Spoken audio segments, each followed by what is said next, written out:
Um, this is my first motivational speech on my page, David Motivational Speaker. I realised that the actual page got no talking on it, so I thought this is probably a good time to introduce myself to those who don't know me. Although I imagine if you're on my page, then there's a good chance you know me already. Okay, my name's Dave Earle. I run a Spit and Sawdust boxing gym in Banbury in Oxfordshire, and a long time ago somebody suggested that I write a book, which I found a bit confusing, as I didn't find my life that interesting. But what I do find is other people's lives interesting.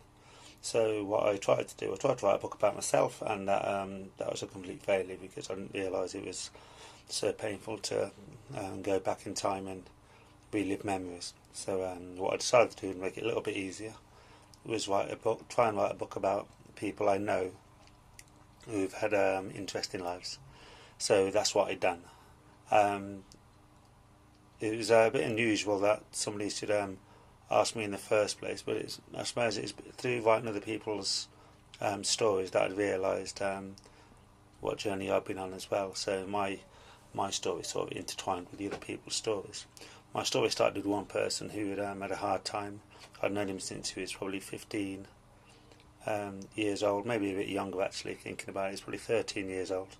That's what you get on unplanned speeches, you have to make up as you go along. But he's probably 13 years old, and he came to a boxing club where I was boxing at the time. I was at the end of my boxing, to be honest. I had a bad neck, so I had to retire at the age of 26, but I'd had 12 years at it, so I'd had long enough. And as I was leaving, there was a lad just about to start boxing, and I'd met him. He didn't do great to start with, to be honest. He told me after I met him 23 years later. I met 23 years later, and he told me that I laughed at him when he told me he lost his first fight, and I told him it was because he didn't train hard enough. So when I met him later, at 37 years old, he'd been through quite a tough time. He'd started with alcohol, got out of hand, got in lots of fights in town. I remember seeing him in town because once he'd finished boxing, and he had a good record in the end. After I'd laughed at him for not training hard enough for his first fight, he then did train hard enough and won his next 7 fights. But after he finished boxing, he went on to be a lad around town. He used to drink a bit too much. He didn't have the best background. He's a single parent family, so he struggled through that. So alcohol seemed to be the answer to him, but he ended up getting lots of trouble in fighting and stuff like that. Left the town, went to another town, Swindon, and did his best there, but again the drink caught up with him, and he's had a relationship, had a child, and that didn't all work out, so he ended up going to London. Went from London, he met somebody else, had another child.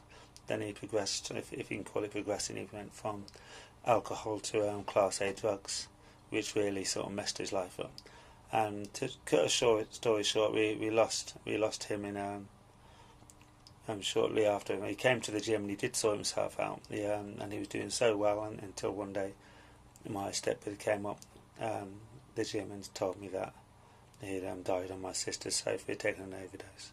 So that was the first story that I put in my book. The second story was a slightly better story, as in the lad started in a similarly bad place, but he kind of sorted himself out along the way, and he's doing okay for himself. Although we don't see him a lot, he found himself a job which was never really expected, because he was in a class called Entry to Employment, which was full of people with learning difficulties like Down syndrome and Asperger's and all that, all ranges of the autistic spectrum.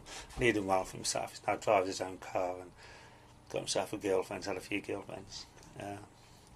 So it's a happy story. Then we've got another lad who, again, he started in a bad place and he's ended up winning 3 national titles, and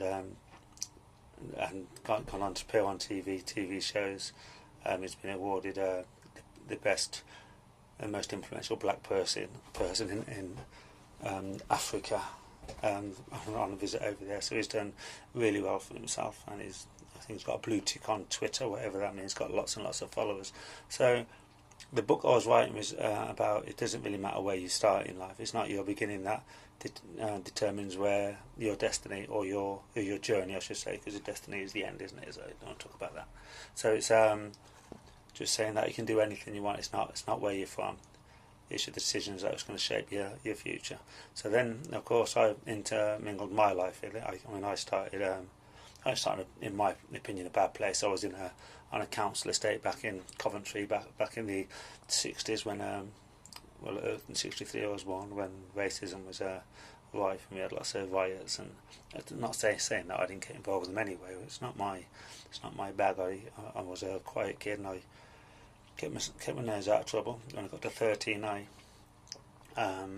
I got to 10, I had my first go out boxing. Didn't like it because somebody was they asked me to spar somebody bigger than myself, and I was a bit scared, so I left the boxing club. They told me I'd never make a boxer. But returned when I was 15, when 15 years old, started boxing again. I was surrounded by good people, so I managed to do fairly well in Coventry before moving to Banbury, where my boxing took off, and I became I suppose everybody here knew me because Banbury's a much smaller place, so I done well and won a few different titles. Went on to be a kickboxing champion and such like, and all that has shaped me to who I am today. So it's right from I suppose the boxing and leading to the kickboxing, which then led me to be things like I wouldn't have dreamed of, being like a town councillor, and I carried the Olympic torch, and I met the Queen and Prince Philip and all those sort of things. So life's been pretty kind, but I like to think you make your own luck. So I suppose what I'm saying is, as far as a motivational speech goes, and as this page will progress, it's just like to show people that it doesn't matter. It don't matter where you're from, where you start. It don't matter where you are right now. Your future will be determined by the decisions you make today. And if you don't think you can change, then there's one thing that's pretty sure: you're not going to change. But it's when you have a little belief in yourself and set yourself some goals, then the future can be a lot different to what it is now. Okay, I'm currently working with Turning Point, which is a centre that looks after people with drink and drug problems.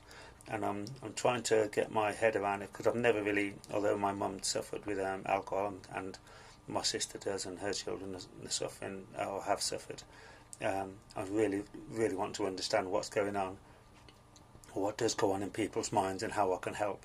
So that's my latest venture. My boxing club's going okay. I'm helping shape some youngsters' lives.